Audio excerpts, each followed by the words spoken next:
पवित्र गणेश चतुर्थी अवसर में टेलीविजन रे प्रीमियर हेबाकु जाउछि सुपरहिट ओडिया फिल्म हे प्रभु देखा दे। सिनेमार मुख्य भूमिका रे डांसिंग सेंसेशन हरिहर दास एवं बॉलीवुड डिभा अनु चौधरी अभिनय करिथिबा बेले अन्य भूमिका रे मिहिर दास, पप्पू पमपम, प्रज्ञानंजन खटुआ, जीवन पंड्या एवं दिवंगत अभिनेता सलील मित्रंक दमदार अभिनय देखिबाकु पाइबे दर्शक।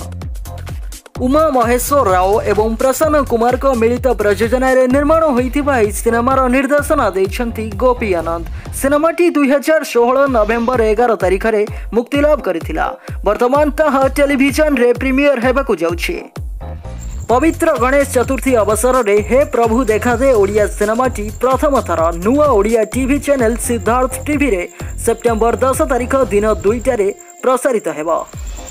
तेबे आपण माने प्रथम थर एही सिनेमाटी को टीवी परदारे देखिबा पई केते एक्साइटेड आपणकर मतामत हमकु कमेंट माध्यम रे निश्चय जणांतु।